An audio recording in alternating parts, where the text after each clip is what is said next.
Ara us explicaré la llegenda de Sant Jordi.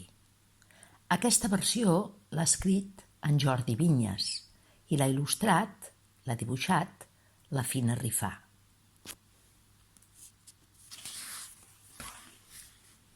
La llegenda de Sant Jordi.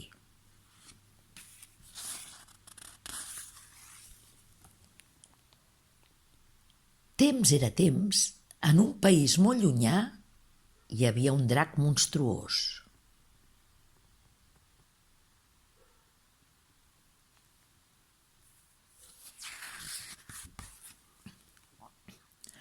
Aquella bèstia que feia por de veure podia caminar, nedar i volar.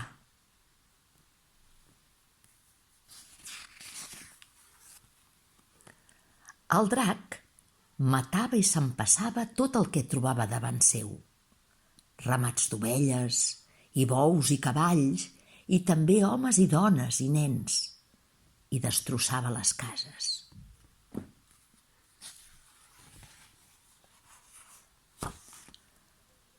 Perquè no fes tant de mal a tothom, el poble decideix donar-li per menjar un parell de bens cada dia.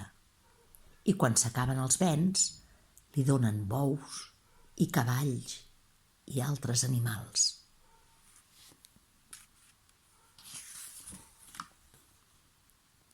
Però arriba un dia que ja no queda cap animal i llavors el poble acorda que abans que no mati a tothom, cada dia per sorteig li donaran una persona perquè se la mengi.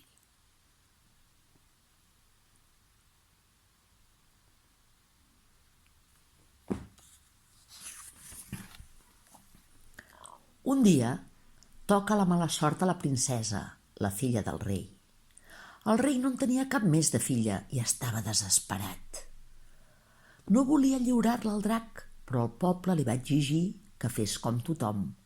Si no, el drac se'ls menjaria tots. Oh, filla meva! Oh.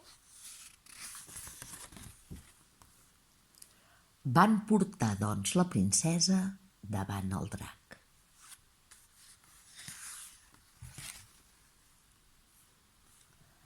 Però quan el drac obre la boca per menjar-se la princesa, apareix Sant Jordi, dalt d'un cavall blanc.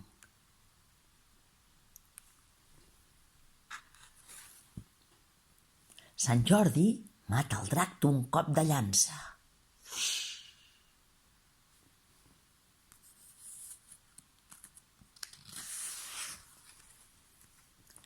De la sang del drac neix un roser de roses vermelles. Sant Jordi dona una rosa a la princesa en senyal d'amor.